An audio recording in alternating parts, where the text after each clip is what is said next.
오늘 우리에게 주시는 하나님 말씀 함께 봅니다. 오늘 우리에게 주시는 하나님 말씀은 마태복음 19장 13절부터 15절입니다. 그러면 다 함께 읽습니다. 그때 사람들이 예수께서 안수하고 기도해 주심을 바라고 어린아이들을 데리고 오매 제자들이 꾸짖거늘 예수께서 이르시되 어린아이들을 용납하고 내게 오는 것을 금하지 말라. 천국이 이런 사람의 것이니라 하시고 그들에게 안수하시고 거기를 떠나시니라.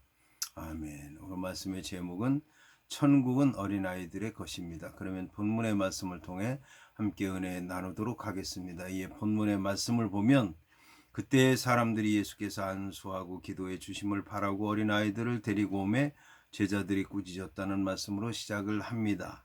이를 직역하면 그때 그가 손들을 그들에게 얹고 기도로 하도록 하기 위해 그에게 아이들이 이끌려 왔다. 그러나 제자들이 그들에게 꾸짖어 말했다입니다. 여기서 우리는 오늘 말씀의 배경이 무엇인지를 알아야 할 것입니다. 이에 본문을 보면 그때라고 말씀하고 있습니다. 그러면 그때는 언제를 말합니까?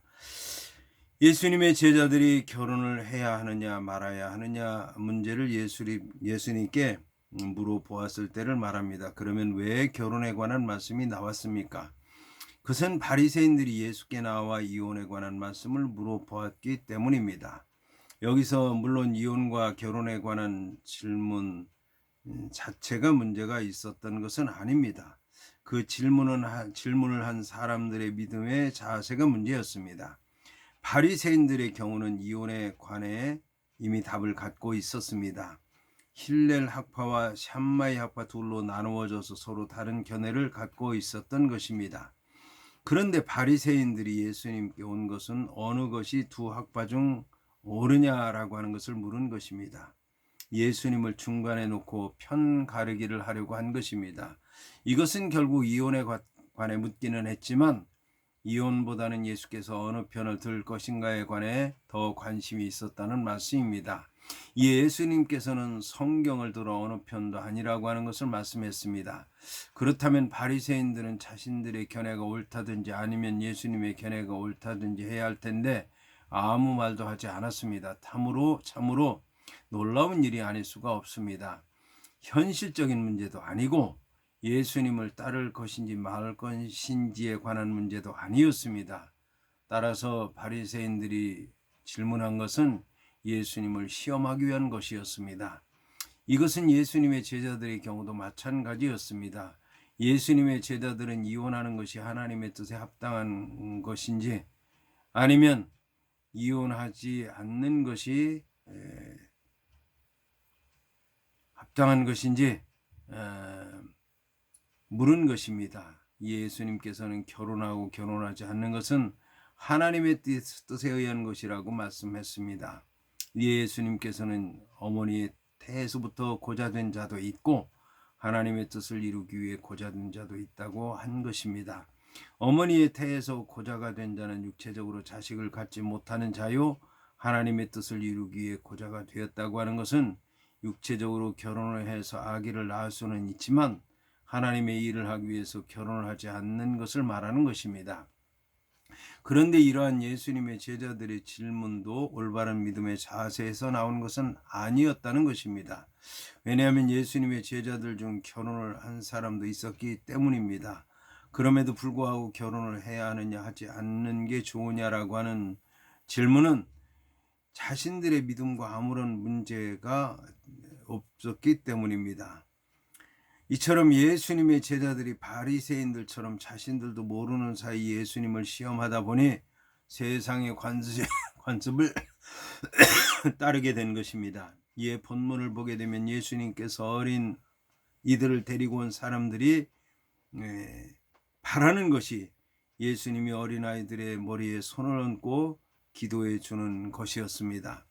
여기서 손을 얹고 기도한다고 하는 말에 해당하는 에피테뎀이라고 하는 말은 둔다, 얻는다, 안수한다라고 하는 뜻입니다.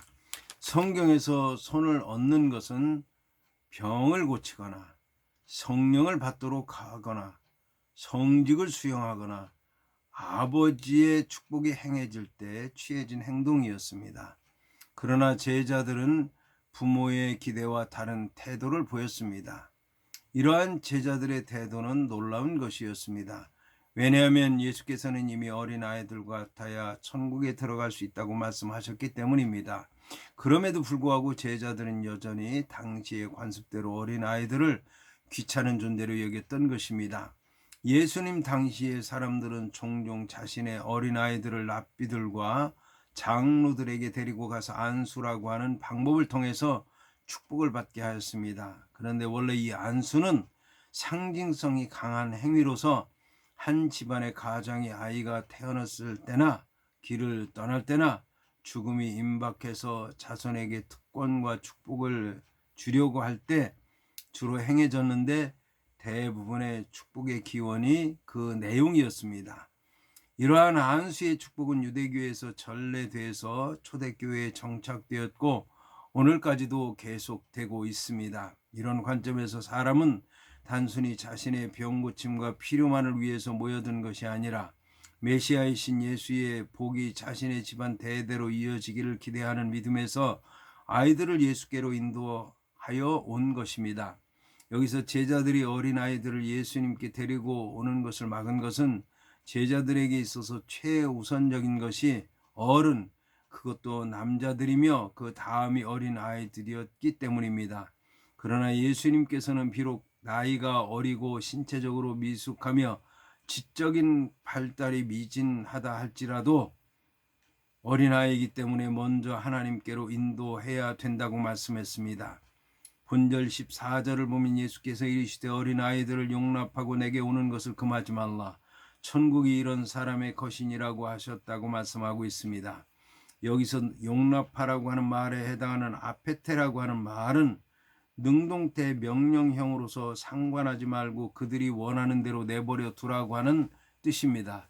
그리고 금하지 말라고 하는 원어 메콜 리에테라고 하는 말은 강한 부정의 의미를 지닌 매라고 하는 단어와 현재 명령형의 형태를 취하고 있어서 지금 당장 그만두라고 하는 의미로 사용되고 있습니다.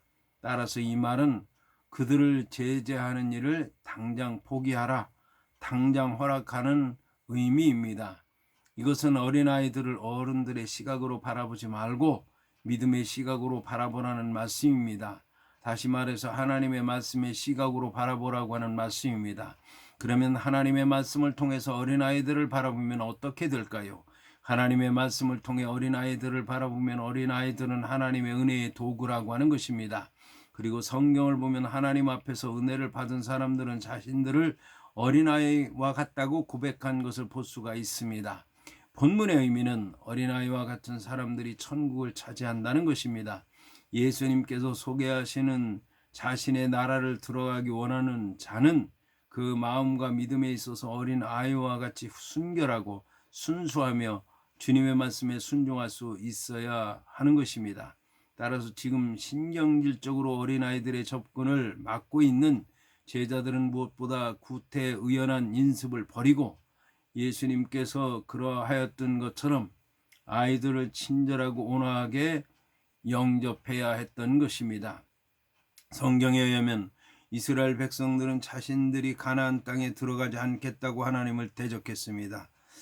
여기서 그들은 자신들도 들어갈 수 없는 가나안 땅을 어떻게 아이들이 들어갈 수 있겠느냐고 했던 것입니다. 그러나 하나님께서는 이스라엘 백성들이 들어갈 수 없을 것이라고 하던 이스라엘 자손들을 가나안 땅으로 인도했습니다. 그 대신에 하나님의 말씀에 불순종했던 이스라엘 백성 모두가 광야에서 죽었던 것입니다. 예수님께서는 어린아이들을 안수하셨다는 것입니다. 예수께서는 어린아이들을 데리고 온 부모들의 소원을 기꺼이 들어주신 것입니다. 그런데 그 소원들 중 기도하심을 바라는 소원에 대해서는 침묵하고 계셨습니다. 다시 말씀드리면 예수님께서 영접하고 안고 축복 기도를 해 주시기는 했지만 기도하심을 바라는 소원에 대해서는 내용에 대해서 아무 말씀도 없다는 얘기입니다. 여기에는 나름대로 특별한 의미가 있는데 예수는 하나님의 본체로서 스스로의 권위에 의해서 축복과 필요를 채우실 수 있기 때문에 기도의 필요성을 느끼지 않으셨던 것입니다. 물론 예수는 기도의 모범을 보이시기도 하셨습니다. 그러나 여기서는 자신의 절대적인 권위를 보여주시기 위한 교육적인 목적에서 기도 없는 축복을 행하셨다고 볼 수 있을 것입니다. 개혁자들은 아이들의 신앙은 성인들보다 훨씬 직관적이요 순수하다. 따라서 그들을 유아시기부터 교회의 일원으로 인정하는 것은 그들이 스스로 신앙 고백할 때까지 거룩히 훈련시키고 죄를 씻어 하나님의 거룩한 구원의 약속에 동참하도록 하기 위해 마땅한 것이다 라고 말하고 있습니다. 이처럼 교회는 마치 예수께서 어린아이들을 품에 안으시고 그들을 안수하고 축복해 주셨던 것처럼 큰 사랑과 부족없는 노력으로 그들의 영혼을 훈육하고 성결하게 보존하는 데 힘써야 할 것입니다. 한편 예수께서는 천국과 어린아이들을 관련해서 여러 번 말씀하셨습니다. 첫째는 어린아이와 같지 않으면 천국에 들어갈 수 없다고 하셨습니다. 둘째는 천국에서 큰 자가 되려면 겸손해야 한다고 하셨습니다. 셋째는 천국은 어린아이와 같다고 하셨습니다. 여기서 우리는 왜 천국이 어린아이의 것이라고 예수님께서 말씀하시는지 알아보아야겠습니다. 첫째는 어린아이가 부모에게 절대 의존적이라고 하는 것입니다. 이것은 어린아이가 자신의 연약함을 알고 부모에게 의존하듯 우리도 하나님을 의지해야 한다고 하는 것을 말하는 것입니다. 둘째는 어린아이가 부모의 말에 절대 순종한다는 것입니다. 이는 어린아이가 세상에 대해 아는 것이 없기 때문에 부모의 말에 절대 순종하듯이 우리도 하나님의 말씀에 절대적으로 순종해야 한다는 것입니다. 셋째는 어린아이가 부모의 가르침을 단순하게 받아들인다는 것입니다. 이것은 어린아이가 체험적인 지식이 없기 때문에 부모의 가르침을 단순히 받아들이는 것처럼 우리도 하나님의 말씀을 순수하게 받아들여야 한다는 말입니다.